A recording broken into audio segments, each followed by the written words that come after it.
I don't need to write no novel. I don't need to write no play. All I gotta do is show you what the jihadis do every day.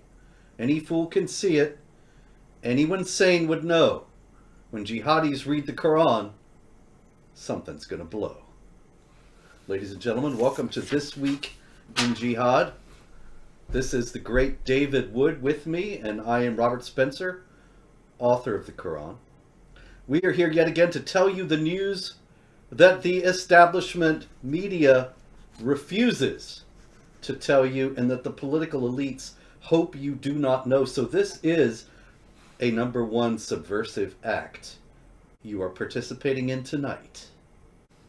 So David, over in Bangladesh, it was prayer time last Friday for Muslims in the Panchgar district in the Rangpur division of Bangladesh.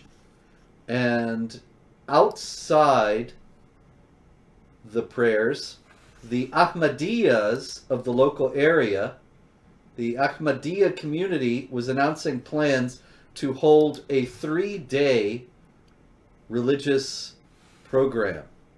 And the Muslims, the Sunnis, came out of the mosques and attacked the Ahmadiyya, torching houses and vandalizing properties. Now, what I wanted to ask you is this: they came out of prayers. Weren't they just hearing in prayers all about how Islam is peace and that they should be tolerant? So why would they go out and attack these Ahmadis when they had just heard all about the peacefulness of Islam? Yeah, I'm guessing the sermon was about Surah 9, verse 73, where Allah ordered Muhammad to fight, to wage jihad, not only against unbelievers, but also against hypocrites, which provides the justification for fighting people who have the wrong Islamic beliefs. So yeah, it must have skipped over the be peaceful and tolerant towards all people, no matter their beliefs, and just accidentally blurted out the 973 part. Indeed. You know what's wild? It's like, I mean, Ahmadis in the West are some of the main defenders of Islam. Yes. Like, hey, stop criticizing Islam. Stop criticizing Islam. It's like, my goodness, they're slaughtering you in the name of Islam too. They'll slaughter Ahmadis as quickly, if not more quickly, than they'll slaughter like Christians or some other group. And so, I mean, Ahmadis are on the receiving end of this, and they're defending it. They're defending the ideology that's getting them killed. Very strange. But again, I mean, almost everyone in the West is doing the same thing. So I do find it completely baffling. I've had so many deeply unpleasant encounters with Ahmadi spokesmen in the West, and they have this slogan, "Love for all and hate for none," and they're some of the most hateful people I've ever encountered. And yeah. They are being violently persecuted by Sunnis in Pakistan, and then they turn around and side with the same groups in the United States. It's extraordinarily strange. Very, very, very strange. It's like, hey, if you really believe what you're saying about Islam being peaceful, why don't you go tell all the guys who are slaughtering you in the name of Allah?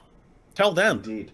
Tell them, we're not slaughtering you. We're not killing anyone. Why are you focused on us? At least we're trying to do something about the ideology that's getting you killed. You aren't.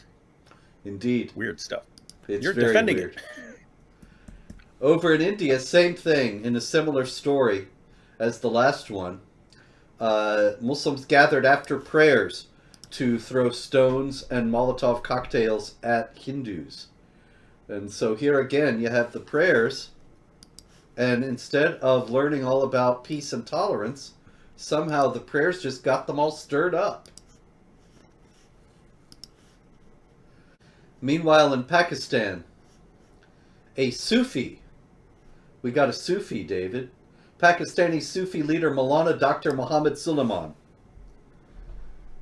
And he has been caught on video saying, and I quote, "Allah forgive me, these Sikhs are so dirty. We only have a beard. We will convert these Sikhs to Islam one day. We have a complete plan ready. Don't spread this, but we will convert Sikhs to Islam. I think it's being spread. Oopsie. So, why would he think Sikhs are dirty? Where would he get that idea? I mean, I mean, Christians and Jews are we're people of the book, and we're called najis, right? That's Surah 9, verse 28. That's najis. It means we're filthy. We're disgusting. So, other groups are worse than us. They're more disgusting than us. Yep. So there you go. Also in India, we have here, what's this fella's name? Badruddin Ajmal. And he was addressing a public meeting not long ago. He says, after 20 years, India will be governed by boys and girls belonging to the Muslim community. Now, why would somebody say this, when he's living in a pluralistic society and Islam is tolerant and peaceful? Why would he get the idea that it was necessary for him to affirm that within 20 years India will be under Islamic rule?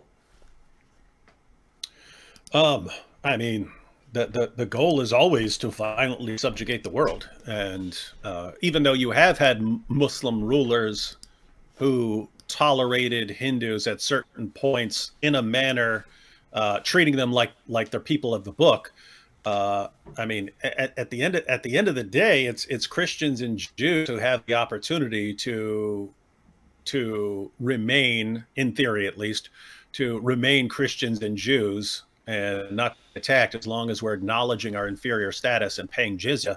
But Hindus, according to Islam, Hindus have no such protection, and so they are supposed to be given the option: convert or die. Indeed.